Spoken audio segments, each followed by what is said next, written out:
Welcome to episode 1 of The Dirt Kitchen. Now this is by no means a cooking show, but as riders we get really hungry. So we're going to be cooking up all sorts of crazy things along the way. I'm just in from cutting the very first laps on the new track. I've basically set the world's fastest time because it's the only ever recorded time on this 2019 Suzuki RMZ-250. Now this is obviously wheeled straight out of the showroom floor. The only thing we've done is put a set of Pirelli Scorpion MX32 tyres on it. Now these are ultimately the control tyre, so every motorcycle that turns a wheel on this track will be running these Pirellis. We're going to be picking random motorcycles, both new and old, and running hot laps on them around the test track. I'll be bringing in guest riders from all over the country and perhaps even the world. But anyway, I've got a special guest for you guys. He's a good friend of mine. He's an icon of Australian off-road, enduro and desert racing. Yeah, baby.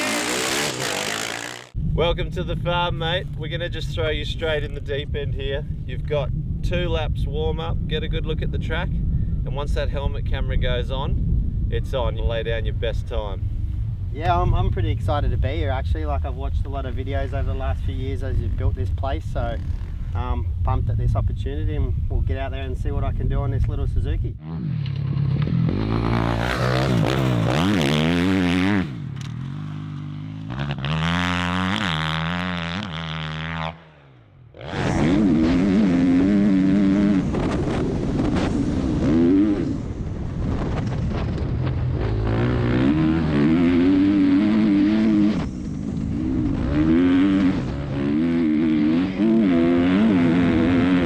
On it.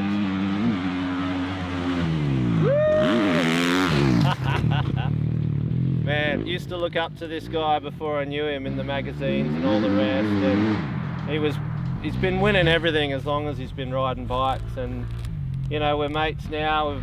I've seen him race all over Australia, and he's had some big wins, big highs, huge lows and injuries and that, and it's quite amazing to just see him here ripping up my farm. I love it.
I think you just smashed me lap record, Grabbo. Hopefully.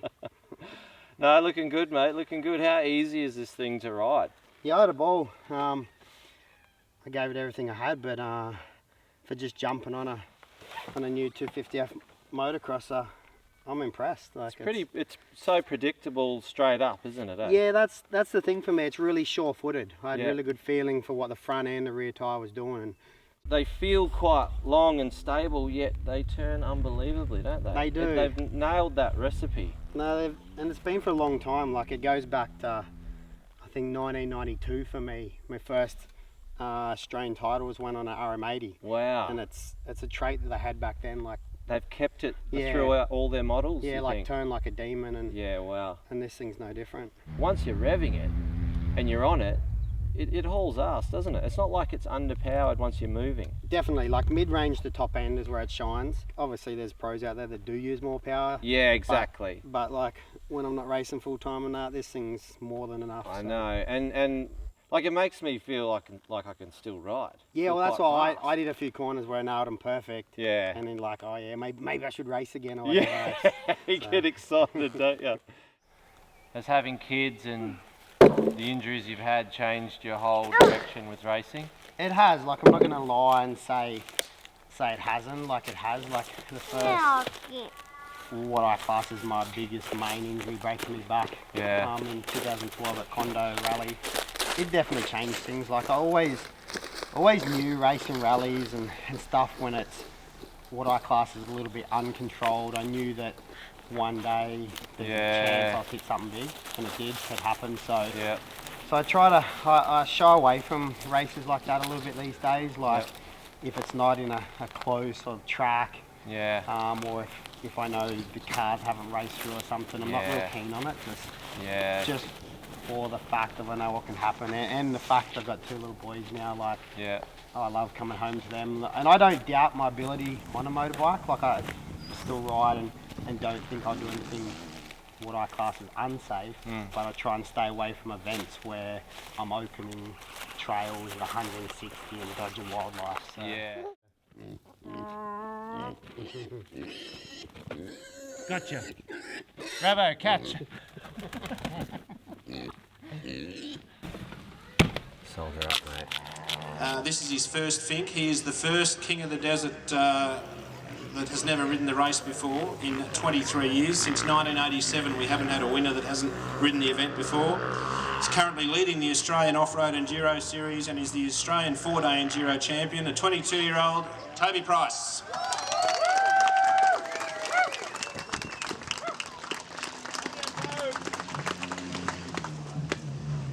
Toby, how does it feel to be King of the Desert?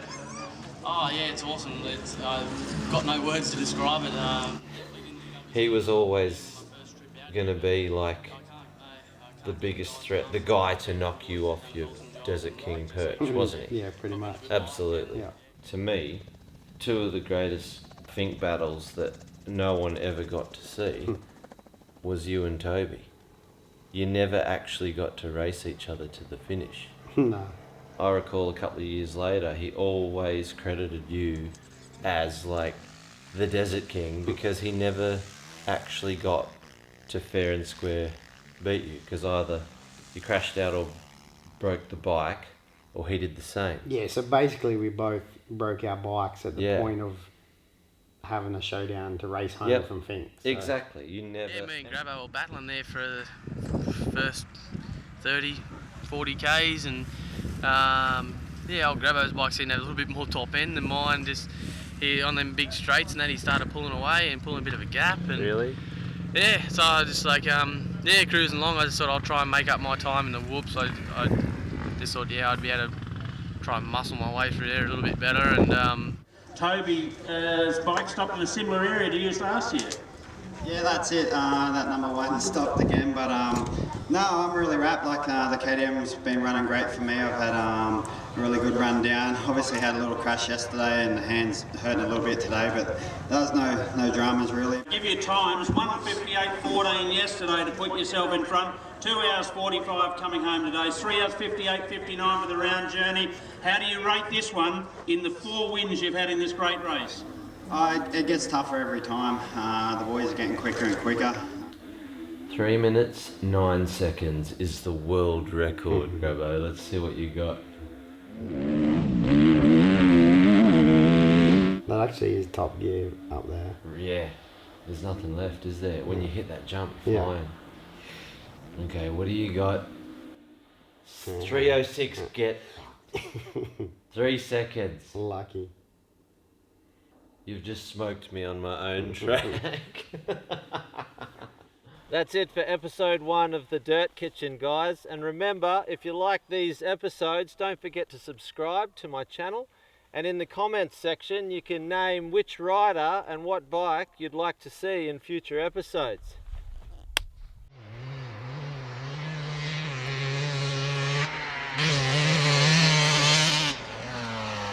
If we can calm it down a bit and make it more enjoyable to ride and maybe a tad safer, then I think she can stay on the farm.